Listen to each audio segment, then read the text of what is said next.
আসসালামু আলাইকুম রহমতুল্লাহি বারাকাতুহু। আলহামদুলিল্লাহি রাব্বিল আলামিন ওয়াসসালাতু ওয়াসসালামু আলা আশরাফিল আমবিয়া ওয়াল মুরসালিন নবিয়িনা মুহাম্মদ ওয়া আলিহি ওয়া সাহবিহি আজমাইন, আম্মা বাদ। সমস্ত প্রশংসা আল্লাহ রাব্বুল আলামিনের জন্য। দরুদ ও সালাম বর্ষিত হোক আমাদের প্রিয় নবী মুহাম্মদুর রাসূলুল্লাহ সাল্লাল্লাহু আলাইহি ওয়াসাল্লামের উপর। আমরা সিরাতুন নবী সাল্লাল্লাহু আলাইহি ওয়াসাল্লামের ধারাবাহিক দার্সে গত পর্বে হুদাইবিয়া সন্ধি নিয়ে আলোচনা করেছিলাম এবং খাইবার যুদ্ধ।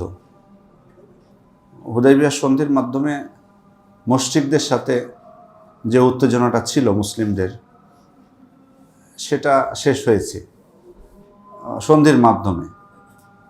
আবার আরেকটু আগে আমরা ফিরে যেতে চাই। খন্দকের যুদ্ধে সেখানে মুসলিমদের বিপরীত বা বিপক্ষ কয়েকটা গ্রুপ ছিল। এক হলো মক্কার মুশরিকরা, আবার ইহুদিরা, আর বিভিন্ন গতাবন সহ আরও যে গোত্রগুলো আছে তারা। সেক্ষেত্রে মুশরিকদের সাথে তো সন্ধির মাধ্যমে কিছুটা হলেও তাদেরকে নিবৃত করা হলো। আবার খাইবারের যুদ্ধের মাধ্যমে ইহুদিদেরকে, বাকি থাকে এই যে কিছু গোত্রগুলো যে যারা বিভিন্ন তাঁবুতে বসবাস করতো, তাদের নির্দিষ্ট কোনো ঠিকানা ছিল না। এখনও যেমন থাকে না আমাদের সমাজে উদ্বাস্তু বা এরকম, ওদের কিন্তু নির্দিষ্ট কোনো ঠিকানা নেই। তো তাদেরকে নিয়ন্ত্রণ করাটা কিন্তু অন্যদের থেকে একটু কঠিন হয়। মানে যারা স্থায়ীভাবে বসবাস করে এই সমস্ত অপরাধী আর যারা অস্থায়ী, তাদের কিন্তু একরকম না।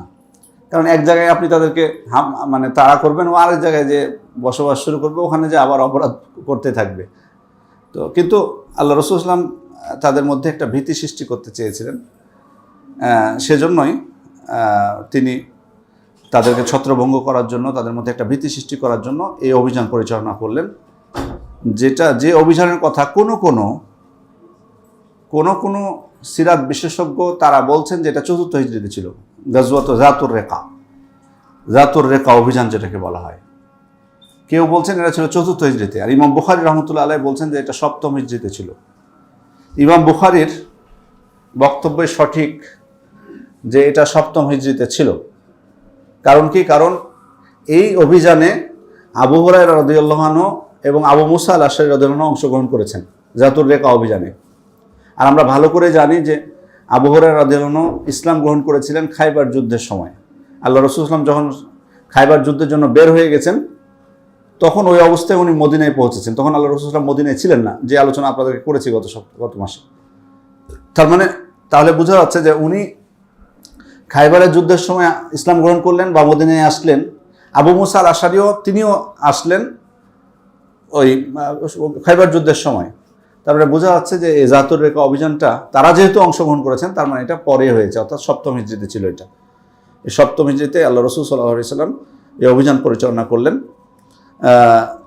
এখানে একটা বিষয় যে আল্লাহ রাসূল সাল্লাল্লাহু আলাইহি ওয়াসাল্লাম প্রায় ৪০০ বা ৭০০ সাহাবীকে নিয়ে রওনা হলেন। এই রওনা হওয়ার পর সেখানকার এই গাজওয়াত জাতুর রেকা অভিযানে তিনি যাচ্ছিলেন। সেখানে আসলে তাদের সাথে কোনো প্রকার যুদ্ধ হয়নি, এটাই সঠিক কথা। তাদের সাথে যুদ্ধ হয়নি। তবে আল্লাহ রাসূল সাল্লাল্লাহু আলাইহি ওয়াসাল্লাম সলাতুল খৌফ আদায় করেছেন। একটা আশঙ্কা ছিল তাদের পক্ষ থেকে আক্রমণের আশঙ্কা না থাকলে তো সলাতুল খৌফ বিধান নাই। সলাতুল খৌফ কখন পড়া হবে? সলাতুল খৌফ পড়া হবে যখন শত্রুদের আক্রমণের সম্ভাবনা থাকবে। সলাতুল খৌফের কিন্তু একটা জিনিস, কয়েক প্রকার পদ্ধতি হাদিসে বর্ণিত হয়েছে। ইবনুল কাইয়িম রাহমাতুল্লাহ আলাইহি উনি তাজাদুল মাআদের মধ্যে প্রায় 5টা পদ্ধতি বর্ণনা করেছেন। তা আসলে আমরা তো যে জিনিসটা আমল না করা হয়, ওই জিনিসটা কিন্তু আপনি মনে রাখা কঠিন। আমি যদি এখন আমি নিজেও কয়েকবার পড়েছি পদ্ধতিগুলো, কিন্তু পরে দেখি যে ভুলে যাওয়ার কারণটা কি? কারণ আমল নাই তো আসলে আমাদের। আমল থাকলে তো মনে থাকবে। ওই সালাত তো আর আমরা এখন পড়ি না বা পড়ার প্রয়োজন হচ্ছে না। আলা কুল্লি হাল, আল্লাহ রাসূল সাল্লাল্লাহু আলাইহি ওয়াসাল্লাম আশঙ্কা ছিল তাদের পক্ষ থেকে আক্রমণের, কিন্তু আক্রমণ বা যুদ্ধ কোনো কিছু হয়নি। তারা আত্মসমর্পণ করেছে। ইমাম বুখারী রাহমাতুল্লাহ আলাইহি একটা হাদিস বর্ণনা করেছেন এই যুদ্ধ সংক্রান্ত, যে আবু মুসা আল-আশআরী রাদিয়াল্লাহু আনহু উনি বর্ণনা দিচ্ছেন যে জাতুর রেকা অভিযানে যখন আমরা যাচ্ছিলাম, তার আগে বলে রাখি জাতুর রেকা এই যুদ্ধটা যে স্থানে হয়েছিল, এখানে উনি লিখেছেন যে কয় দিনের যেন পথ, 3 কি 4 দিনের পথ তাই লিখেছেন। মদিনা থেকে 2 দিনের পথের দূরত্বে, 2 দিনের পথের দূরত্ব লিখেছেন। 2 দিনের পথের দূরত্ব, এটা সম্ভবত হাঁটা দিয়ে হবে। কারণ আমরা একবার গেছিলাম ওই যুদ্ধের মানে স্পটটা পরিদর্শনে, তো আমাদের টিচারদের সাথে। তো মদিনা থেকে ওই জায়গায় পৌঁছতে বাসে সময় লেগেছে 1 ঘন্টা 15 মিনিট, 1 ঘন্টা 15 মিনিট বাসে। তো এখানে উনি লিখেছেন যে 2 দিনের সময়। আমি জানি না যে বাসে 1 ঘন্টা 15 মিনিটের হলে 2 দিনে পৌঁছা সম্ভব কিনা। আর সৌদি আরবের রাস্তা তো জানেন যে মানে যদি 1 ঘন্টা 15 মিনিট হয়, তার মানে ওখানে কমপক্ষে 120 কিলো 25 কিলো এমন হবে, 120-25 কিলো। 2 দিনে কি যাওয়া সম্ভব হেঁটে? 120-25 কিলো পারবেন হেঁটে যেতে 2 দিনে? হ্যাঁ, সাহস আছে? হজের সময় তো 10 কিলো হাঁটতে আমাদের অবস্থা খারাপ হয়ে যায়। এই আরাফা থেকে মিনায় আসতে, আরাফা থেকে মুজদালিফা, মুজদালিফা থেকে মিনা, প্রায় মনে হয় 10-12 কিলো হবে মনে হয়। তাতে কষ্ট হয়ে যায় অনেক, এটা বেশি। কোথায়? না, সুযোগ আছে তো, সুযোগ আছে তো, ট্রেন আছে, বাস আছে, অনেক কিছু আছে। না, শুধু ওদের জন্য না, মানে আপনি হাঁটতে পারেন তবুও আপনি হাঁটবেন না, আপনার জন্য সুযোগ আছে। মানে এটা এমন না যে যারা হাঁটতে পারে না তাদেরকে শুধু ট্রেনে দিবে বা বাসে দেবে, এটা না। সবার জন্য বাস এবং ট্রেনের সুযোগ আছে। কিন্তু কেউ যদি স্বেচ্ছায় হেঁটে আসতে চায়, আমাদের সময় আমরা দেখেছি তখন যে বাসে ওঠার থেকে হাঁটাই ভালো যদি কারো শক্তি থাকে। কারণ বাস অনেক সময় জ্যামে পড়ে। জি জি জি, বাসের অনেক সময় দেরি হয়। হাঁটলে দেখা যাচ্ছে আমরা মুজদালিফা 1 ঘন্টার মধ্যে 1 ঘন্টার মধ্যে চলে আসতাম হেঁটে আসলে। আর বাসে হলে কোনো নিশ্চয়তা নাই, অনেক সময় রাত 2টার সময় পৌঁছে জ্যামের কারণে। যাই হোক, আমাদের আলোচনা হজের না, আমাদের আলোচনা হচ্ছে গাজওয়াত জাতির রেকা, 2 দিনের রাস্তা। মানে যাই হোক, আল্লাহ রাসূল সাল্লাল্লাহু আলাইহি ওয়াসাল্লাম তো সেখানে যেহেতু যাচ্ছিলেন, তো এখানে যদি 115-20 কিলো হয়, একাধারে তো হাঁটা সম্ভব না, তাই না? তখনকার যানবাহন কি? উট, ঘোড়া। তা আবু মুসা আল আশআরী রাদিয়াল্লাহু আনহু, সহিহ বুখারীর বর্ণনা, উনি বলছেন, খারাজনা মা রাসূলিল্লাহি সাল্লাল্লাহু আলাইহি ওয়াসাল্লাম ফি গাজওয়াতিন ওয়া নাহনু 6 নাফার। আমরা আল্লাহ রাসূল সাল্লাল্লাহু আলাইহি ওয়াসাল্লামের সাথে বের হলাম এই গাজওয়ায়, গাজওয়াত জাতুর রেকার কথা বলছেন। আমরা এক গ্রুপে 6 জন ছিলাম, বাইনানা বাঈর না তাকিবহু, আমাদের একটা উট ছিল। তার মানে উটের সংখ্যা যোদ্ধাদের তুলনায় খুবই কম ছিল। প্রতি 6 জনে একটা করে উট দেওয়া হয়েছে।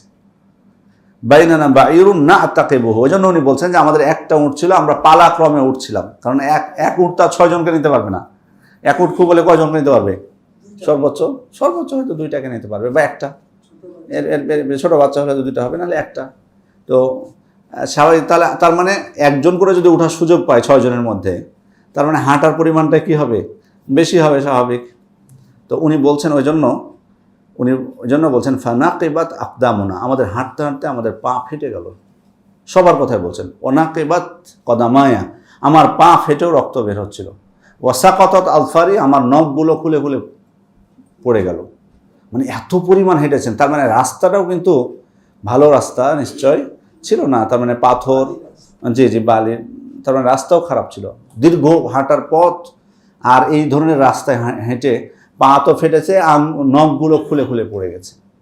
ফাকুন্না নালুফু আলা আরজুলিনা আল খেরাক, এই কারণে আমরা ওই পায়ে সবাই পট্টি বেঁধেছিলাম, ন্যাকড়া দিয়ে বেঁধে দিয়েছিলাম যাতে রক্ত না পড়ে। ফাসুমিয়াত গাজওয়াত জাতির রেকা, এই জন্যই এই যুদ্ধের নাম হয়েছে জাতুর রেকা। জাতুর রেকা মানে হলো পট্টিওয়ালা। এই যে কষ্ট করার কারণে ওনাদের পা ফেটে গেছে, তারা পট্টি বেঁধেছেন, ন্যাকড়া বেঁধেছেন, এই জন্য এই যুদ্ধের নাম হয়েছে গাজওয়াত জাতির রেকা। তবে মানে যদিও যুদ্ধ ঘটেনি পরস্পর, তবে এই যে বেশ কিছু ঘটনা আছে, যেমন সহিহ বুখারী বর্ণনা এসেছে ওই যুদ্ধেই বা ওই ঘটনাতে আছে যে আল্লাহ রাসূল সাল্লাল্লাহু আলাইহি ওয়াসাল্লাম বিশ্রাম নিচ্ছিলেন এক জায়গায়। সাহাবা ইকরাম বিভিন্ন গাছের নিচে ছড়িয়ে গেলেন বিশ্রামের জন্য। তখন একজন ব্যক্তি এসে এক মুশরিক তলোয়ার ধরেছিলেন আল্লাহ রাসূল সাল্লাল্লাহু আলাইহি ওয়াসাল্লামকে। এই ঘটনা আপনারা শুনেছেন। সম্ভবত কোনো ওলামা ইকরাম বলছেন, হাফিজ ইবনে হাজার আসকালানিও বলেছেন যে হয়তো 2বার এই ঘটনা ঘটেছে। তো মুশরিক এসে তলোয়ার নিয়ে আল্লাহ রাসূল সাল্লাল্লাহু আলাইহি ওয়াসাল্লামকে এসে বলেছেন, তোমাকে কে রক্ষা করবে আমার থেকে? তোমাকে কে রক্ষা করবে? তখন তিনি বলেছেন আল্লাহ। তারপর তার জি তার হাত থেকে তলোয়ার পড়ে যায়, তিনি কিছুই করতে পারেননি। পরে সাহাবা ইকরাম জাবের রাদিয়াল্লাহু আনহু বলছেন যে আমরা আসলাম, এসে দেখি যে ওই মুশরিক বসে আছে। আল্লাহ রাসূল সাল্লাল্লাহু আলাইহি ওয়াসাল্লাম তাদেরকে বললেন যে দেখো, এই ব্যক্তি আমাকে হত্যা করতে চেয়েছিল এবং আমি বলেছি যে আল্লাহ আমাকে রক্ষা করবেন, এই সেই ব্যক্তি। পরে অবশ্য আল্লাহ রসুল সাল্লাল্লাহু আলাইহি ওয়াসাল্লাম তাকে জিজ্ঞেস করেছিলেন বিপরীত, তিনিও জিজ্ঞেস করেছিলেন যে বলো এই তলোয়ার থেকে তোমাকে কে রক্ষা করবে? তখন কিন্তু সে বলেছিল যে আপনার দয়ায় আমার ভরসা। মানে রাসূল সাল্লাল্লাহু আলাইহি ওয়াসাল্লামকে বলছে যে আপনি, আপনার দয়ায় আমার ভরসা, মানে রক্ষা করতে পারলে আপনি করবেন।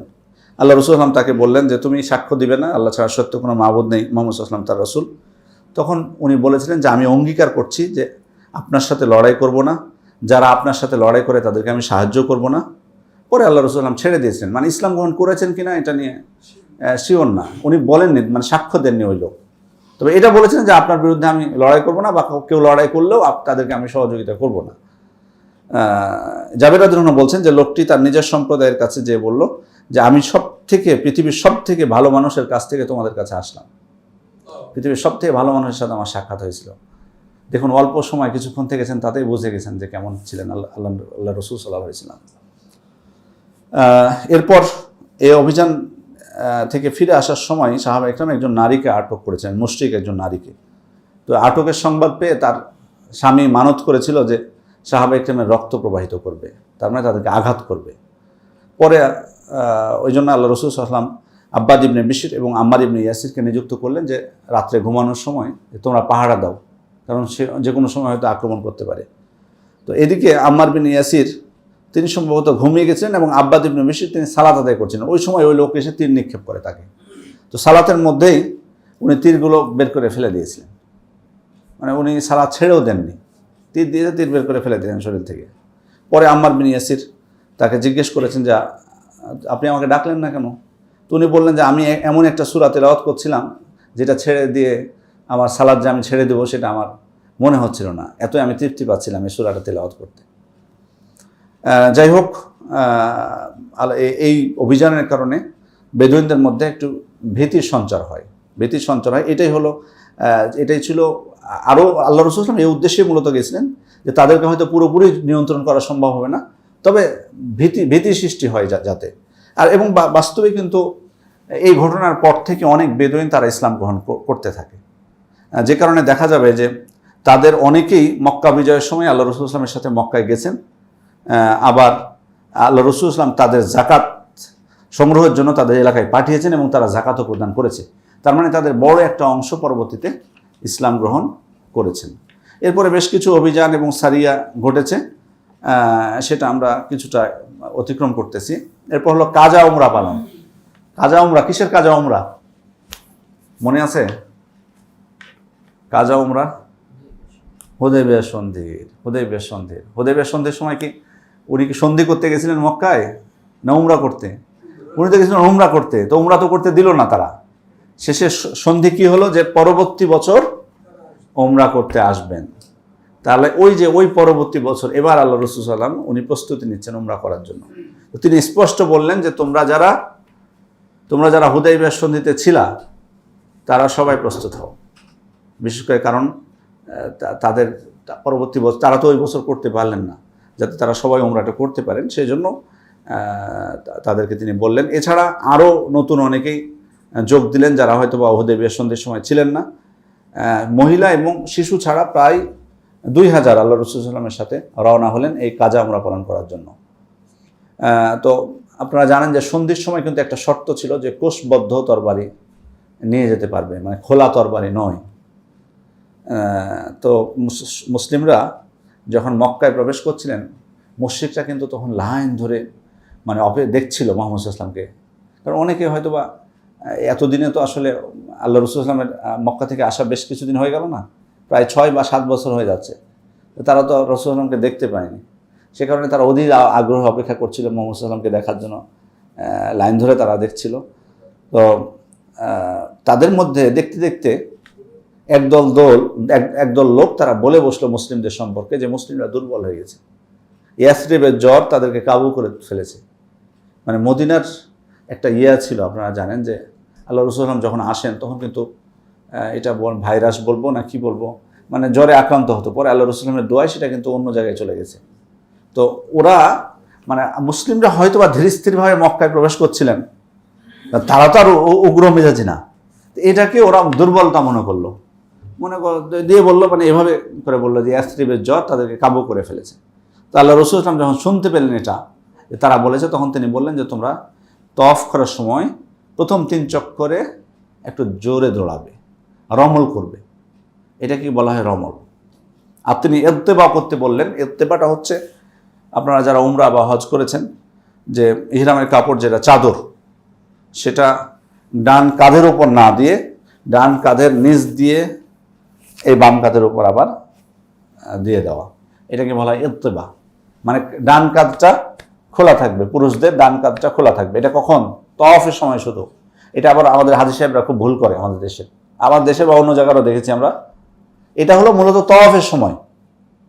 অনেকেই দেখা যায় তওয়াফ শেষ করে যে সুন্নাত 2 রাকাত পড়েন, তখন আমি দেখি যে খালি এটা, যে আসলে তো কাঁধ খালি রেখে সারাতে হবে না আপনার। আর আপনার যেটা সুন্নাত এটা তো তওয়াফ পর্যন্তই। সাইর সময়ও দেখা যায় অনেককে যে সাই করতেছে এটা খোলা। আসলে ইত্তেবার বিধানটা শুধুমাত্র 7 বার তওয়াফের মধ্যে সীমাবদ্ধ। আর রমলটা কিন্তু 7 বার না, রমলটা হচ্ছে 3 বার। 7 বার তওয়াফের মধ্যে 3 বার শুধুমাত্র রমল করতে হবে, বাকি অন্য সময় না। যাই হোক, আল্লাহ এটা দেখার পর তারা অবশ্য কিছুটা বলল যে যাদেরকে দেখে, তারা বলেছিল যাদেরকে দেখে ইয়াসরিবের জ্বর কাবু করেছিল, মনে করেছিলাম তারা দেখছি এখন আমাদের থেকেও শক্তিশালী মুসলিমদের ব্যাপারে। তখন ওই মুশরিকরা এই উক্তি করলো যে তারা তো দেখছি আমাদের থেকেও তারা শক্তিশালী। যাই হোক, আল্লাহ রসুল সাল্লাল্লাহু আলাইহি ওয়াসাল্লাম তিনি উমরা সম্পন্ন করলেন, পশু জবাই করলেন। এরপরে আল্লাহ রসুল সাল্লাল্লাহু আলাইহি ওয়াসাল্লাম সেখানে কুরবানি করার পর পরবর্তীতে 3 দিন সেখানে অবস্থান করেছিলেন। আপনারা জানেন চুক্তির শর্ত অনুযায়ী কয়দিন থাকার কথা ছিল? চুক্তির শর্ত অনুযায়ী থাকার কথা ছিল 3 দিন। ওটা কিন্তু আগে হুদাইবিয়া সন্ধিতে কিন্তু এটা চুক্তি হয়েছিল যে পরের বছর উমরায় আসবে এবং 3 দিন মদিনায় অবস্থান করতে হবে। 3 দিন যখন পূর্ণ হয়ে গেল, তখন মুশরিকরা আলী রাদিয়াল্লাহু আনহুকে এসে বলল যে তোমাদের সাথীকে চলে যেতে বলো, সময় শেষ। তার সন্ধির চুক্তি অনুযায়ী সময় শেষ হয়ে গেছে, আর থাকার অধিকার নেই। তো মক্কা থেকে যখন রওনা হচ্ছিলেন, তখন হামজা রাদিয়াল্লাহু আনহুর কন্যা চাচা চাচা বলে তাদের পিছনে আসে। তো আলী রাদিয়াল্লাহু আনহু তাকে নিয়ে নেন। তাকে লালন পালন করার ক্ষেত্রে আলী রাদিয়াল্লাহু আনহু, জাফর এবং যায়েদ রাদিয়াল্লাহু আনহু তাদের মধ্যে কিছুটা মতবিরোধ হয়। আল্লাহ রাসূল সাল্লাল্লাহু আলাইহি ওয়াসাল্লাম মানে জাফরের পক্ষে পরবর্তীতে রায় দিলেন, কারণ তার খালা ছিলেন জাফরের স্ত্রী, যে কারণে তাকে প্রতিপালনের দায়িত্ব দিয়েছিলেন। এখানে আরেকটা বিষয় যে উমরা পালনের সময় আল্লাহ রাসূল সাল্লাল্লাহু আলাইহি ওয়াসাল্লাম মাইমুনা রাদিয়াল্লাহু আনহাকে বিয়ে করেছিলেন। এখানে আপনাদেরকে বলি একটা হাদিস, সহিহ বুখারীর হাদিস। তাজাওয়াজা রাসূলুল্লাহ সাল্লাল্লাহু আলাইহি ওয়াসাল্লাম মাইমুনা ওয়া হুয়া মুহরিম। আল্লাহ রাসূল ইবনে আব্বাসের উক্তি, খেয়াল করে দেখুন, ইবনে আব্বাস রাদিয়াল্লাহু আনহুর উক্তি এবং সহিহ বুখারীর বর্ণনা। কি বলছেন তিনি? তাজাওয়াজা রাসূলুল্লাহ সাল্লাল্লাহু আলাইহি ওয়াসাল্লাম মাইমুনা ওয়া হুয়া মুহরিম। আল্লাহ রাসূল সাল্লাল্লাহু আলাইহি ওয়াসাল্লাম ইহরাম অবস্থায় মাইমুনা রাদিয়াল্লাহু আনহাকে বিয়ে করেছেন। ইহরাম অবস্থায় মাইমুনা রাদিয়াল্লাহু আনহাকে বিয়ে করেছেন। আপনাদের কোনো আপত্তি আছে এই বর্ণনায়? কারণ আপত্তি থাকবে কেন? কারণ আল্লাহ রাসূল বলেছেন যে ইহরাম অবস্থায় বিয়ে দেওয়া যাবে না, বিয়ে করা যাবে না, বিয়ের প্রস্তাব পর্যন্ত দেওয়া যাবে না। প্রস্তাব লা ইয়াখতুব বলা হয়েছে। তাহলে আল্লাহ রাসূল সাল্লাল্লাহু আলাইহি ওয়াসাল্লাম বললেন যে বিয়ের প্রস্তাব দেওয়া যাবে না, বিয়ে করা যাবে না, বিয়ে নিজে করা যাবে না, কারো দেওয়া যাবে না। আবার ইবনে আব্বাস রাদিয়াল্লাহু আনহুমা বলছেন, সহিহ বুখারী বর্ণনা, এবং এটা মূল, এটা আবার তালিক কোনো কিছু না যে অন্য ওই যে ইয়ার মতো যে তালিক বর্ণনা, সেটাও না, স্পষ্ট সহিহ হাদিস। ইবনে আব্বাস রাদিয়াল্লাহু আনহু বলছেন যে আল্লাহ রাসূল সাল্লাল্লাহু আলাইহি ওয়াসাল্লাম বিয়ে করেছেন মাইমুনাকে ইহরাম অবস্থায়, তখন তিনি মুহরিম ছিলেন। তাহলে কি জবাব দিব আমরা এখানে? হ্যাঁ, কি বললেন? এটা খাস রাসূলের জন্য? জি,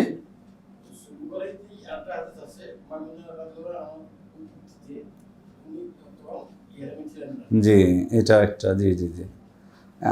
ইবনে আব্বাস রাদিয়াল্লাহু আনহু যদিও এই উক্তি করেছেন, কিন্তু এর বিপরীতেও কিন্তু বর্ণনা আছে। যদিও সহিহ বুখারীতে নেই, সহিহ মুসলিমে এসছে, মুসনাদ আহমদে এসছে। মুসনাদ আহমদের বর্ণনা, তাজাওয়াজা মাইমুনা হালালান।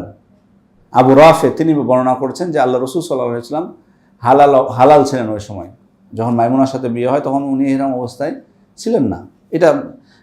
এটা আবু রাফে বলছেন। আর মুসলিমের বর্ণনা ইয়াজিদ ইবনে আসম তিনি বলছেন আন্না রাসূল সাল্লাল্লাহু আলাইহি ওয়াসাল্লাম তাজাওয়াজাহা ওয়া হুয়া হালাল।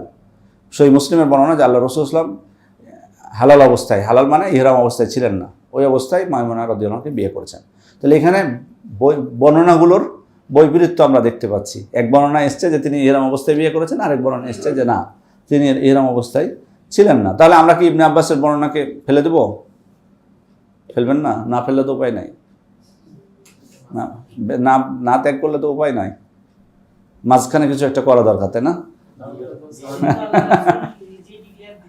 হ্যাঁ, জি, আমলের ক্ষেত্রে ওনার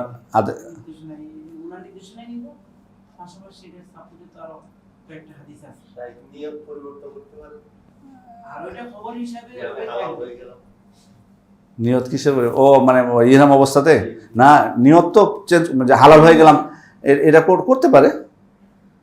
আসলে তো হালাল হবে চুল কাটার পরে, মাথা মুন্ডন করার পর, তার আগে তো হালাল হবে না। হালাল হওয়ার তো উপায় নাই নিয়ত পরিবর্তন করে। ও আপনি বলছেন মনে মনে হালাল হয়ে আবার হালাল হবে? না না, সম্ভব না, এটা সম্ভব না। আসলে এখানে মুহাদ্দিসগণ একদিকেই গেছেন, আবু রাফের বর্ণনায় গ্রহণ করেছেন, এখানে ইবনে আব্বাসের বর্ণনা গ্রহণ করতে পারেননি। ওনারা বলছেন যে এটা ওয়াহাম তার পক্ষ থেকে, অর্থাৎ তিনি ধারণা করেছেন যে ইহরাম অবস্থায় ছিলেন, এটা আসলে তার ভুল। এমনকি অনেক সাহাবায়ে ইবনে আব্বাসের এই বর্ণনার বিরোধিতা করেছেন যে না, তার এই বর্ণনা সঠিক নয়, তিনি হয়তো সঠিকটা বুঝতে পারেননি। এই জন্য আবু রাফের বর্ণনাটাকেই, আর আবু রাফের বর্ণনাকে কেন প্রাধান্য দিয়েছেন তার কয়েকটা কারণ উল্লেখ করেছেন। একটা হলো যে মানে যে সময় এই ঘটনা ঘটতেছে ওই সময় ইবনে আব্বাস ছোট ছিলেন, আর আবু রাফে তখন বড় মানুষ, ইবনে আব্বাস তখন ছোট মানুষ, হয়তো বিয়ে শাদী কীভাবে হয়তো তাকে হয়তো জানতেন না নাকি, যাই হোক। আর উনি এ উমরাতে ছিলেন না ইবনে আব্বাস, যে উমরায় যে এ ঘটনা ঘটছে ওই উমরাতে উনি ছিলেন না, কিন্তু আবু রাফে উপস্থিত। কারণ আবু রাফে বলছে যে উনি এই মাইমুনা এবং রাসূলুল্লাহ সাল্লাল্লাহু আলাইহি ওয়াসাল্লামের মাঝে উনি দূত ছিলেন তাদের, তার মানে উনি স্পষ্টভাবে দেখেছেন বিষয়টা। এরপরে মাইমুনা রাদিয়াল্লাহু আনহা তিনি নিজেও সাক্ষ্য দিয়েছেন যে তিনি এবং আল্লাহ রাসূল সাল্লাল্লাহু আলাইহি ওয়াসাল্লাম হালাল অবস্থায় ছিলেন, তখন ইহরাম অবস্থায় তখন ছিলেন না। এবং আল্লাহ রাসূল সাল্লাল্লাহু আলাইহি ওয়াসাল্লাম মক্কায় পৌঁছেই তিনি তওয়াফ করেছেন। মক্কায় পৌঁছার পরপরই তিনি তওয়াফ শুরু করেছেন, অন্য কিছু করেননি তার আগে। খেয়াল করে দেখুন, তওয়াফ করেছেন, তার মানে তওয়াফ করলে তারপরে সাই করেছেন, আর সাই করার পর মাথা মুন্ডন করলে তো শেষ উমরা। তার মানে বিয়ে শাদীর কোনো কাজ আগে হয়নি, তাহলে বোঝা যাচ্ছে যে ওটা ইহরাম অবস্থায় ছিল না। এরপরে মানে আবু রাফের বর্ণনাটা আল্লাহ রাসূল সাল্লাল্লাহু আলাইহি ওয়াসাল্লামের বক্তব্যের সাথে মিল রয়েছে, যেটা তিনি বলেছেন যে বিবাহ চলবে না, বিবাহ দেওয়া যাবে না, বিবাহের প্রস্তাব দেওয়া যাবে না, তার সাথে মিলেছে কার বক্তব্য? ইবনে আব্বাসের না আবু রাফের বক্তব্য, যে কারণে আবু রাফের হাদিসটাকে প্রাধান্য দেওয়া হচ্ছে। যাই হোক, এই দৃষ্টিকোণ থেকে ওলামা ইকরাম প্রাধান্য দিয়েছেন যে আবু রাফের বক্তব্য সঠিক, যে আল্লাহ রাসূল সাল্লাল্লাহু আলাইহি ওয়াসাল্লাম তখন ইহরাম অবস্থায় তখন ছিলেন না। এই ছিল উমরাতুল কদা। এই উমরাতুল কদার বেশ কিছু নাম রয়েছে, যেমন উমরা কদা, উমরায়ে কাদিয়া, উমরাতুল কিসাস, উমরাতুল সুলহ, সবগুলোই কিন্তু হুদায়বিয়া সন্ধির ওই বছর উমরা করতে পারলেন না, পরবর্তীতে করতেছেন, এই রিলেটেড নামগুলো সবগুলো। এরপরে আমাদের যেটা বিষয় সেটা হচ্ছে মুতার যুদ্ধ। এই মুতার যুদ্ধ এটাও ঐতিহাসিক একটা যুদ্ধ, আপনারা জানেন। মূলত এর উৎপত্তিটা ছিল, এই মুতার যুদ্ধ ঘটেছে বিশুদ্ধ বর্ণনা অনুযায়ী 8ম হিজরির প্রথম দিকে সম্ভবত, বা জুমাদাল আউয়াল মাসে 8ম হিজরিতে।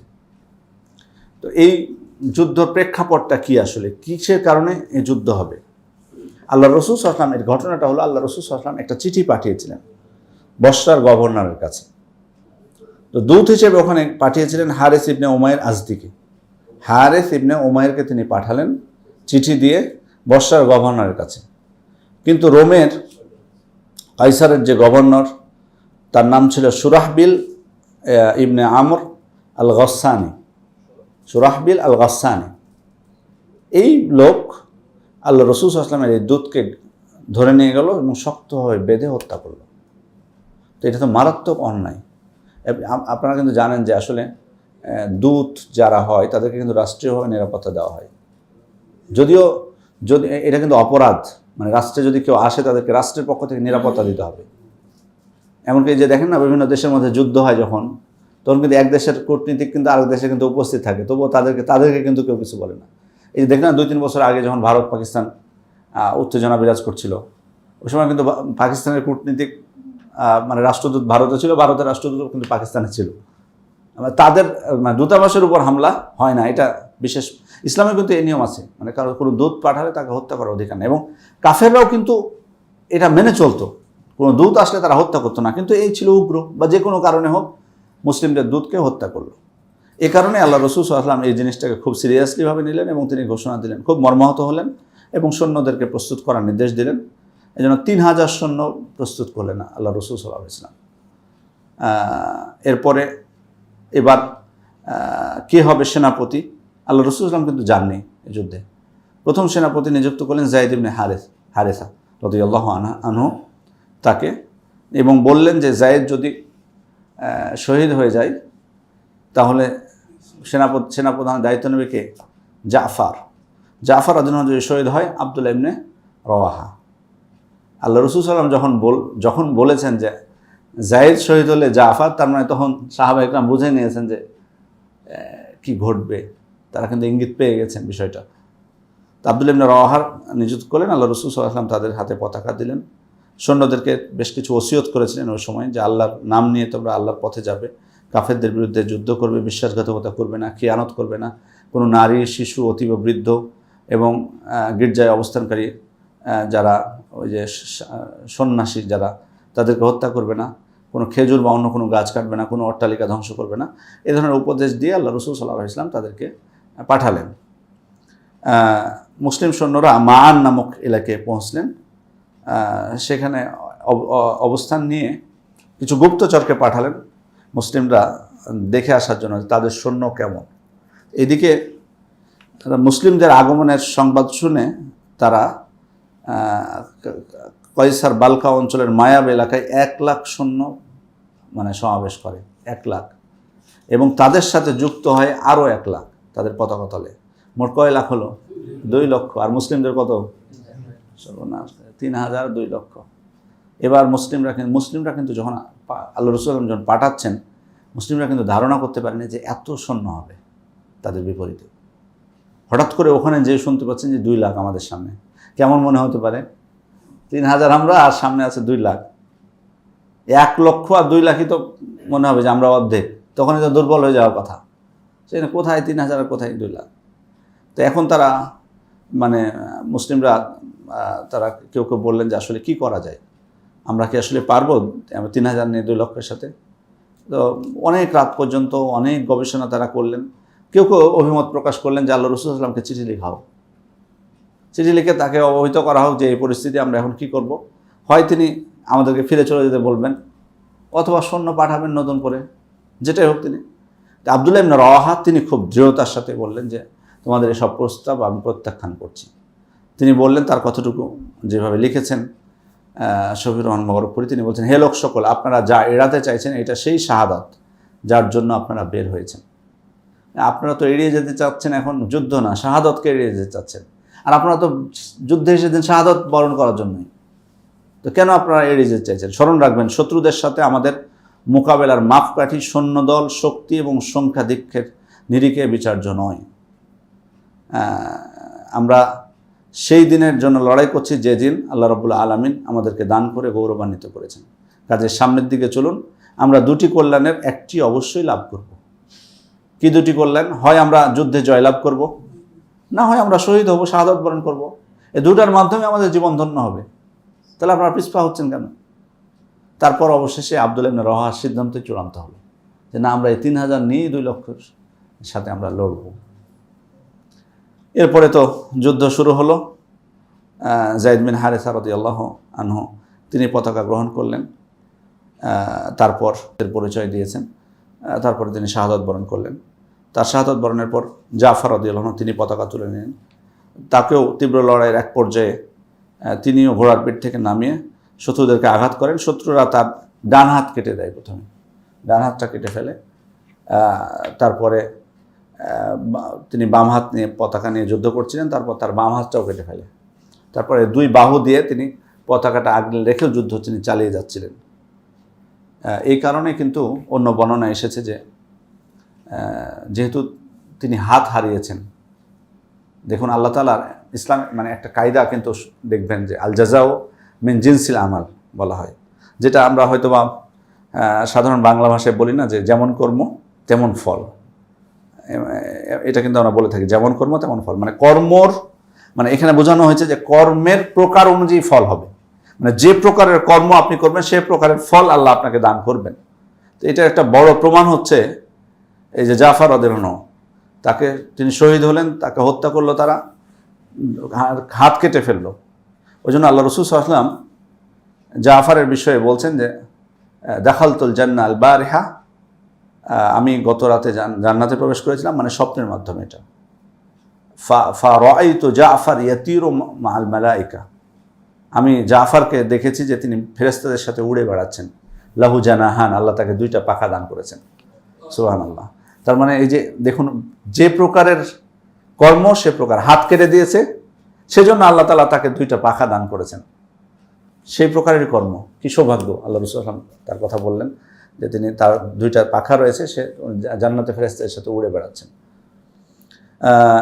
এরপরে তিনি মারা যাওয়ার পর আব্দুল্লাহ ইবনে রওয়াহা তিনি পতাকা ধরলেন। এরপরে আব্দুল্লাহ ইবনে রওয়াহাও যখন মারা যান বা নিহত হলেন, শহীদ হলেন, তখন একজন ব্যক্তি, বনু আজলান গোত্রের এক ব্যক্তি সাবেত ইবনে আরকাম, তিনি ছুটে গিয়ে পতাকা ধরেছিলেন। তো তিনি ওটা নিয়েই সাথে সাথে বলছেন তোমরা একজন সেনাপতি নির্ধারণ করো, কারণ আল্লাহ রাসূল সাল্লাল্লাহু আলাইহি ওয়াসাল্লামের নির্ধারণ করা সেনাপতি শেষ না, 3 জনে কিন্তু মারা গেছেন, এখন সেনাপতি হবে কে? তো উনি তাড়াতাড়ি ওর পতাকা নিয়েছেন, কিন্তু উনি বলছেন যে তোমরা সেনাপতি নির্ধারণ করো। তো সবাই ওনাকে বললেন যে আপনি হয়ে যান। তো উনি রাজি হলেন না, উনি বললেন না, আমি এই কাজের উপযুক্ত না। দেখছেন সাহাবায়ে কেরাম নেতৃত্বের বিষয়ে তাদের পিছপা ছিল কেমন। আমরা আবার গত ক্লাসে আমরা আলোচনা করেছিলাম যে খাইবারে যখন আল্লাহ রাসূল সাল্লাল্লাহু আলাইহি ওয়াসাল্লাম ঘোষণা দিয়েছিলেন যে কালকে আমি এমন একজনের হাতে পতাকা তুলে দিব যে হবে কি, যে আল্লাহ এবং তার রাসূলকে ভালোবাসে এবং আল্লাহ এবং তার রাসূলও তাকে ভালোবাসেন। ওই দিন কিন্তু সবাই কামনা করছিলেন এই পতাকা নেওয়ার জন্য, করেছিলেন না? মনে আছে না? ওই দিন কিন্তু সবাই রাত্রে ঘুমাননি, নির্ঘুম রাত কাটিয়েছেন যে কাকে দিবেন পতাকা। আল্লাহ রাসূল সাল্লাল্লাহু আলাইহি ওয়াসাল্লাম সবারই মনে মনে আশা ছিল আমাকে যদি দিতেন। ওইটা তো আসলে নেতৃত্বের জন্য ছিল না, যে তিনি নেতা হবেন, আল্লাহ রাসূল সাল্লাল্লাহু আলাইহি ওয়াসাল্লাম তাকে সেনাপতি বানাবেন, এটার জন্য তো ছিল না। ছিল কি? ওই যে ওই গুণের অধিকারী হতে চান তারা, ওই বৈশিষ্ট্যের অধিকারী হতে চান যেটার কথা বলা হয়েছে যে আল্লাহ এবং তার রাসূলকে ভালোবাসেন, আল্লাহ এবং তার রাসূলও তাকে ভালোবাসেন। মূলত এটা ছিল তাদের উদ্দেশ্য, নেতৃত্ব লাভ করা নয়। এই জন্য দেখুন এখানে তাদের নেতৃত্ব যে লোভ ছিল না, এটা তার বড় প্রমাণ যে উনি নিজে পতাকা ধরলেন, যেহেতু সেখানে নিহত হলেন আব্দুল্লাহ ইবনে রওয়াহা, সে কারণে উনাকে দিতে চাইলেন, করে বললেন না, আমার এই কাজের উপযুক্ত নয় আমি। এরপর খালিদ ইবনে ওয়ালিদ রাদিয়াল্লাহু আনহুকে সেনাপতির দায়িত্ব দেওয়া হলো। তিনি তো আপনারা জানেন যে তিনি কিন্তু মুসলিমদের বিরুদ্ধেও যুদ্ধ করেছেন, বদর উহুদে মুসলিমদের বিরুদ্ধে তিনি যুদ্ধ করেছেন। সহিহ বুখারীর বর্ণনা অনুযায়ী স্বয়ং মুতার যুদ্ধের দিন তার 9টি তলোয়ার ভেঙেছে, যা খালিদ বিন ওয়ালিদের 9টি তলোয়ার ভেঙেছে। এরপর আল্লাহ রাসূল সাল্লাল্লাহু আলাইহি ওয়াসাল্লাম ওহীর মাধ্যমে যুদ্ধের খবর জেনে যান। তিনি বলেন সাহাবায়ে কেরামকে মদিনায় থাকা অবস্থায় যে যায়েদ পতাকা গ্রহণ করেছে এবং শহীদ হয়েছে, জাফর পতাকা গ্রহণ করেছে এবং সেও শহীদ হয়েছে। এরপর আব্দুল্লাহ ইবনে রওয়াহা পতাকা গ্রহণ করেছে এবং সেও শহীদ হয়েছে। রাসূল সাল্লাল্লাহু আলাইহি ওয়াসাল্লাম এই সময় বলছিলেন আর তার চোখ দিয়ে পানি বের হচ্ছিল, এবং তিনি তারপর বলেন এরপর আল্লাহর তলোয়ার সমূহের এক তলোয়ার পতাকা গ্রহণ করেছে, যেটা বলা কি সাইফুল্লাহ খালিদ বিন ওয়ালিদকে। তার মাধ্যমে আল্লাহ তাআলা মুসলিমদেরকে জয়যুক্ত করেছেন। এটি আল্লাহ রাসূল সাল্লাল্লাহু আলাইহি ওয়াসাল্লাম অগ্রিম ঘোষণা দিয়েছেন। এখানে আল্লাহ রাসূল সাল্লাল্লাহু আলাইহি ওয়াসাল্লামের এই ঘোষণা যখন দিয়েছেন যে তার মাধ্যমে আল্লাহ মুসলিমদেরকে বিজয়ী করেছেন, বিজয়ী হবে সে ঘটনা আমরা জানবো যে কীভাবে বিজয়ী হলেন মুসলিমরা। তো আল্লাহ রাসূল সাল্লাল্লাহু আলাইহি ওয়াসাল্লাম যে এই ঘোষণা দিয়েছেন, তখন কিন্তু মদিনায় যারা ছিলেন তাদের মধ্যে কিন্তু ছড়িয়ে পড়েছে এই ঘোষণার কথা যে মুসলিমরা কী হয়েছেন, বিজয়ী হয়েছেন এই যুদ্ধে। তো জাফর রাদিয়াল্লাহু আনহুর জীবনীতে পাওয়া যায় যে আল্লাহ রাসূল সাল্লাল্লাহু আলাইহি ওয়াসাল্লাম এই ঘোষণা দিলেন, সবার মধ্যে যখন এই খবর ছড়িয়ে পড়লো, তো জাফর রাদিয়াল্লাহু আনহুর বাড়িতেও এই খবর যায়, কিন্তু বাড়িতে খবর গেছে মানে বিজয়ী হওয়ার, কিন্তু জাফর রাদিয়াল্লাহু আনহু যে শহীদ হয়েছে এই খবর কিন্তু তারা পাননি তখনও। তো আল্লাহ রাসূল সাল্লাল্লাহু আলাইহি ওয়াসাল্লাম মূলত তার বাড়িতে যাচ্ছিলেন এই খবরটা দেওয়ার জন্য, যে জাফর রাদিয়াল্লাহু আনহু শহীদ হয়েছেন।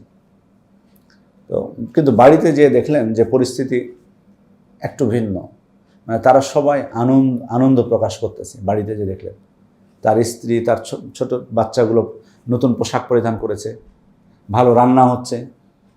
কেন? কারণ বুঝতে পারছেন যে মুসলিমরা বিজয়ী হয়েছে, তারা তো শুনেছেন যে বিজয়ী হয়েছে। তো আর যে যুদ্ধে বিজয়ী হয়েছে সে যুদ্ধের সেনাপতি হচ্ছে তাদের পিতা, তাই না, জাফর। একটু আনন্দ তো হবেই, ওই জন্য তারা অপেক্ষা করছে জাফর ফিরে আসবেন তারা। আল্লাহ রাসূল সাল্লাল্লাহু আলাইহি ওয়াসাল্লাম যে তারপরও বাধ্য হলেন এই সংবাদ দিতে বাধ্য হলেন। তো এই সংবাদ শুনে তারাও কান্না করছিলেন, আল্লাহ রাসূল সাল্লাল্লাহু আলাইহি ওয়াসাল্লামও কান্না করেছেন। আল্লাহ রাসূল সাল্লাল্লাহু আলাইহি ওয়াসাল্লামের কান্নার যে সমস্ত বিবরণ এসেছে তার জীবনে, তার মধ্যে এই জায়গায় যখন তিনি জাফর রাদিয়াল্লাহু আনহুকে সংবাদ দিতে যান তখন তিনি কান্না করেছিলেন অনেক। যাই হোক, এরপরে 3000 সৈন্য নিয়ে 2 লাখ সৈন্য সামনে, যুদ্ধ কিন্তু চলতেছে। এখন খালিদ বিন ওয়ালিদ রাদিয়াল্লাহু আনহু তিনি কিন্তু একটু অন্য কৌশলের কথা ভাবলেন। প্রথম দিনের যুদ্ধ শেষ, এবার তিনি ভাবছিলেন যে কিভাবে, মানে এখানে তো একটু কৌশল করতেই হবে। তো কৌশলটা কি? তিনি সৈন্যদের মানে রদবদল করে ফেললেন, সৈন্যদের সাজাতে যে রদবদল করে ফেললেন। অর্থাৎ যারা সামনে ছিল তাদেরকে পিছনে নিলেন, পিছনে ছিল তাদেরকে সামনে নিলেন, ডান দিকে যারা ছিল তাদেরকে বাম দিকে, বাম দিকে যারা ছিল তারা ডান দিকে নিলেন। কি উদ্দেশ্য? যাতে শত্রুরা, এটা উদ্দেশ্য ছিল। দেখুন কি বুদ্ধিমত্তা, যাতে শত্রুরা মনে করে যে নতুন সৈন্য চলে আসছে সব, তার মানে আগে যারা ছিল তাদের থেকে নতুন যুক্ত হয়েছে। এটা ছিল কৌশল। এরপরে এটা তো একটা ভীতি সঞ্চার করলো তাদের মনে, প্রথম খেয়াল করে দেখুন। এরপরে খালিদ রাদিয়াল্লাহু আনহু উনি কি করলেন? উনি কিছুটা পিছনে নিতে লাগলেন সৈন্যদেরকে, আস্তে আস্তে আস্তে আস্তে পিছনে সরতে বলতে লাগলেন। তখন তারা মনে করলো যে মুসলিমরা আমাদেরকে ধোঁকা দেওয়ার জন্য পিছনে সরতে আছে, অর্থাৎ আমাদেরকে পিছনে নিয়ে যেয়ে মরু প্রান্তরে যখন চলে যাবে, মানে মরু প্রান্তরে ঠেলে দিতে যাচ্ছে। তো তার মানে এটা আমরা ধোঁকার শিকার হব। আমরা যদি তারা পিছনে সরে আর তাদের সাথে সাথে আমরা যদি যেতেই থাকি, এমন একটা স্থানে নেবে যেখানে আমাদেরকে কুপঘাত করবে তারা।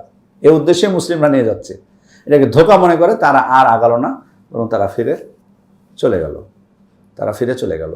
আর মুসলিমরা এদিকে নিরাপদে তারা এদিকে মদিনায় ফিরে চলে আসলেন। এভাবে বিজয় লাভ করলেন। এই জন্য এই যুদ্ধে মুসলিমদের কিন্তু খুবই অল্প সংখ্যা, 12 জন শাহাদাত বরণ করেছেন, মাত্র 12 জন। আর তাদের কিন্তু অসংখ্য। মুতার যুদ্ধে কিন্তু দেখুন, খেয়াল করুন, 2 লক্ষ সৈন্যবাহিনী, তাও অসংখ্য জন মারা গেছে। খালিদ ইবনে ওয়ালিদের 9টা তরবারি ভেঙেছিল উনি, তাহলে বুঝতে পারছেন কি হয়েছে সেখানে। জি জি জি, অনেক অনেক অনেক অনেক নিহত হয়েছিল, তাদের অনেক নিহত হয়েছিল। যাই হোক, এখানে সবথেকে যেটা বড় বিষয়, যে বড় বিষয়টা সেটা হলো যে মুতার যুদ্ধে যেটা ইতিবাচক যে ফলাফলটা ছিল সেটা হলো যে আরবরা, সমগ্র আরব জগৎ কিন্তু এটার দিকে তাকিয়েছিল। কারণ বুঝতে পারছেন, এবং অনেকের কাছে হয়তো মুসলিমদেরকে তারা হেও করেছে যে 3000 সৈন্যবাহিনী নিয়ে যাচ্ছে কেন, কিন্তু শেষে দেখা গেলো তারা আশ্চর্য হলো। কারণ তখন রোমদের সাথে মানে যুদ্ধে নামা মানে তারা মনে করতো যে এটা এক প্রকার আত্মহত্যা করায়। তাদের সাথে যদি কেউ যুদ্ধে জড়ায় তার মানে সে আত্মহত্যা করার জন্য গেল, মানে জিততে পারবে না, ধরাশায়ী হবে তাদের কাছে। সেখানে মাত্র 2 লক্ষ সৈন্যের বিপরীতে মাত্র 3000 সৈন্য নিয়ে এভাবে বিজয়ী বেশে ফিরে আসা, এটা বাস্তবিত প্রশংসনীয় একটা বিষয়। যাই হোক, আল্লাহর সাহায্য, বুদ্ধিমত্তা সব কিছু দিয়ে তারা করতে পেরেছিলেন। এরপর থেকে আশপাশের যে গোত্রগুলো ছিল, বনু সুলাইম, আশজা, গতাফান, জুবিয়ান, ফাজারা, বিভিন্ন গোত্র তারা পরস্পর ইসলাম গ্রহণ করতে শুরু করে। এভাবেই কিন্তু আসলে হুদাইবিয়ার সন্ধির পর, যেটা গত ক্লাসে আপনাদেরকে বলেছিলাম যে আল্লাহ তাআলা যে এটাকে স্পষ্ট বিজয় বলেছেন পবিত্র কোরআনে হুদাইবিয়ার সন্ধিকে, তার বড় প্রমাণ হলো যে মক্কা বিজয়ের সময় আল্লাহ রাসূল সাল্লাল্লাহু আলাইহি ওয়াসাল্লাম কতজনকে নিয়ে ঢুকবেন মক্কায়? প্রায় 10,000। আমরা ইনশাল্লাহ সামনের ক্লাসে মক্কা বিজয়ের বিবরণটা সামনের ক্লাসে আমরা ইনশাল্লাহ পড়ব। প্রায় 10,000 সৈন্যবাহিনী নিয়ে তিনি মক্কায় প্রবেশ করবেন আল্লাহ রাসূল সাল্লাল্লাহু আলাইহি ওয়াসাল্লাম। অথচ দেখুন, এই যে এই যুদ্ধ, এটা ছিল 8ম হিজরির প্রথম দিকে। তারপরে আপনি গাজওয়াত রাতের রাকা, যেটা সবগুলো মিলিয়ে দেখুন যে সৈন্য সংখ্যা কিন্তু বেশি ছিল না, কিন্তু হুদায়বিয়া সন্ধির পর থেকে কিন্তু মুসলিমদের সৈন্যের সংখ্যা আর আস্তে আস্তে বাড়তে থাকে, এবং খুব অল্প 2 বছরের মধ্যেই 3000 থেকে 10,000 সৈন্যবাহিনী হওয়া এটা কিন্তু এতটা সহজ ছিল না। যাই হোক, সিরাতের আমরা আজকে সম্ভবত মনে হয় আজকে 12 নম্বর ক্লাস, আমার ধারণা অনুযায়ী 12 নম্বর আজকে ক্লাস চলতেছে। আমাদের মাসে একটা ক্লাস হয়তো মানে প্রায় 1 বছর মনে হয় শুরু হয়েছে ক্লাস, মানে সিরাতের ক্লাস হওয়া। তো আমরা শেষের দিকে আলহামদুলিল্লাহ, এরপরে আমরা মক্কা বিজয়, আল্লাহ রাসূলের মক্কা বিজয় নিয়ে আলোচনা করব। মানে এই ধারায় সিরাতের কিন্তু 2টা ধারা আছে। আপনাদেরকে মনে হয় প্রথম দিনই বলেছিলাম আমরা, সিরাতের কিন্তু 2টা ধারা আছে। একটা হলো গতানুগতিক আল্লাহ রাসূল সাল্লাল্লাহু আলাইহি ওয়াসাল্লামের মানে তার জীবনটা কোথা থেকে কি ঘটলো, এবং আমরা সিরাত পড়ার ক্ষেত্রে আপনারা জানেন যে আমরা প্রথমেই আল্লাহ রাসূল সাল্লাল্লাহু আলাইহি ওয়াসাল্লামের বংশ পরিচয়,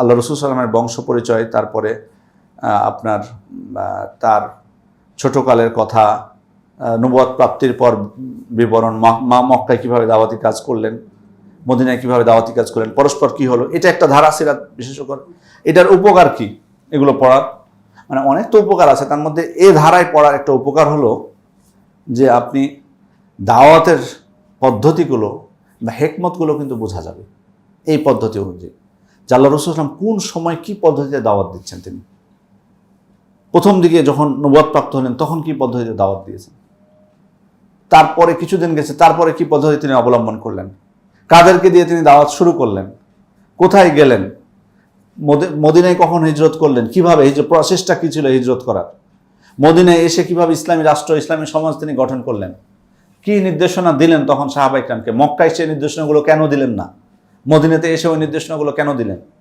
তারপরে একের পর এক যুদ্ধ, বদর, উহুদ, খন্দক, তারপরে তো আপনার হুদায়বিয়া সন্ধি হলো বড় বড়, তারপরে গাজওয়াতুল জাতের রেখা থেকে শুরু করে মুতার যুদ্ধ, পরস্পর। অর্থাৎ এই ধারাটা আমরাও আমাদের দাওয়াতি কাজে তখন এই ধারাগুলো থেকে আমরা কি আমাদের জীবনে শিক্ষা লাভ করতে পারবো। আরেকটা রয়েছে ফিকহুস সিরা। ফিকহুস সিরা এটা হলো যে আল্লাহ রাসূল সাল্লাল্লাহু আলাইহি ওয়াসাল্লামের কীভাবে মুআমালাত করেছেন, এখান থেকেও আমরা এ ধারা তো আমরা পাবো, কিন্তু সেখানে বিশেষভাবে আপনি পাবেন।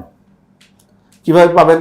যে আল্লাহ রাসূল সাল্লাল্লাহু আলাইহি ওয়াসাল্লাম তো তিনি ছিলেন পিতা, তার সন্তান ছিল না আল্লাহ রাসূল সাল্লাল্লাহু আলাইহি ওয়াসাল্লামের, তো পিতা হিসেবে পিতা সন্তানের সাথে কেমন ব্যবহার করবে এটাও কিন্তু আল্লাহ রাসূল সাল্লাল্লাহু আলাইহি ওয়াসাল্লামের থেকে আমরা পাবো।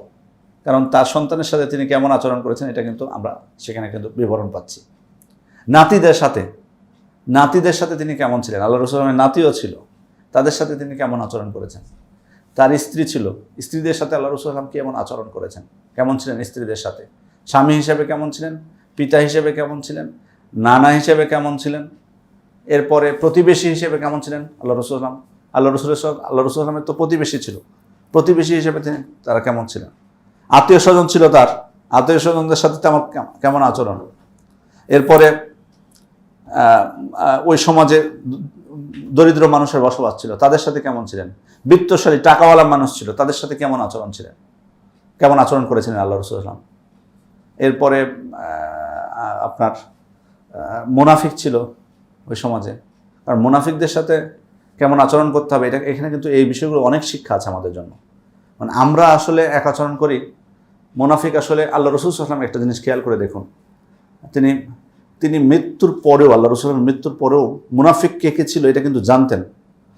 বিশেষ করে কে, হুযায়ফা ইবনুল ইয়ামান, সিররু রাসূলিল্লাহি সাল্লাল্লাহু আলাইহি ওয়াসাল্লাম যাকে বলা হয়, তিনি কি প্রকাশ করেছিলেন লিস্ট যে আল্লাহর এই মুনাফিক ছিল, আমি জানতাম, আল্লাহ রাসূল আমাকে বলেছেন, লিস্ট কিন্তু কোনোদিনই প্রকাশ করেন, বরং প্রয়োজন যখন হয়েছে ততটুকুই বলেছেন।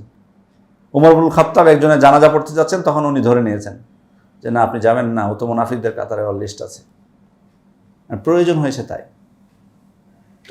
আমরা কিন্তু একটু অন্যরকম, আমরা আমাদের দাওয়াতের ক্ষেত্রে মানে হ্যাঁ একবারে সরাসরি মানুষকে পরিচয় করে দিতে পারলে এটা খুব গৌরবের মনে করি, পরিচয় করে দেয় অমুক এটা, অমুকতে এটা, অমুকতে এটা, মানে একবারে বিস্তারিত। এগুলো থেকে আমাদের জন্য শিক্ষা নেওয়ার আছে। সবসময় প্রকাশ করে দেওয়াটা এটা হিকমতের কাজ নয়। সবসময় মানুষ এমনিতে জানবে। ওই যে মুনাফিকগুলো যারা ছিল, আপনি মনে করছেন ধারণা ছিল না, ধারণা ছিল কিন্তু সেভাবে প্রকাশ করা হয়নি, নাম করে দেওয়া হয়নি। এটা ছিল দাওয়া, এটা হেকমতের দাবি ছিল এটা। এরপরে আল্লাহ রসুল সাল্লাম কাফেরদের সাথে কেমন আচরণ করেছেন, বিভিন্ন দেশের রাষ্ট্রদূত ছিল, রাষ্ট্রের শাসক ছিল, তাদের সাথে কিভাবে কেমন আচরণ ছিল, এই জিনিসগুলো কিন্তু ফিকহুস সিরাতে আমরা জানতে পারবো ইনশাল্লাহ, তখন বিস্তারিতভাবে। মানে বিশেষ করে একটা বই আপনাদেরকে বলি, হয়তো শেষ হলে এটা বলবো, শেখ সালেহ আল মুনাজ্জেদ, ওনার একটা বই আছে, কাইফা আমালাহুম রাসূলুল্লাহ সাল্লাল্লাহু আলাইহি ওয়াসাল্লাম, আল্লাহ রসুল সাল্লাম কীভাবে কেমন আচরণ করেছেন তাদের সাথে। বইটার শিরোনাম বাংলায় তারা অনুবাদ করেছে যেমন ছিলেন রাসূল সাল্লাল্লাহু আলাইহি ওয়াসাল্লাম। 2 খণ্ডের বই, খুব চমৎকার। এবং বোঝা যায় বইগুলো দেখে যে কত পরিশ্রম করতে হয়েছে তাকে মানে বিভিন্ন হাদিসের গ্রন্থ থেকে ঘটনাগুলো নেওয়া আলাদা আলাদাভাবে। তো এই জিনিসগুলো আমরা এটা শেষ হলে, এই ধারা শেষ হলে তখন ওই ধারায় যেতে হবে, কারণ 2টা ধারাই গুরুত্বপূর্ণ আমাদের জন্য, সবার জন্য। কারণ আজকে দেখুন দাম্পত্য জীবনের কী কী সমস্যা হয়, দাম্পত্য জীবনে কী কী যে সমস্যাগুলো হচ্ছে, আপনি দেখবেন রাসূলের দাম্পত্য জীবনে কিন্তু আপনি অনেক শিক্ষা পাবেন, যেগুলো থেকে নিজের দাম্পত্য জীবনে কিন্তু আপনি সেটাকে প্রয়োগ করতে পারবেন। কারণ তিনি আমাদের জন্য সর্বক্ষেত্রে তিনি আমাদের আদর্শ ছিলেন, কুদওয়া উসওয়া যেটাকে বলা হয়, তিনি সর্বক্ষেত্রে আমাদের জন্য আদর্শ।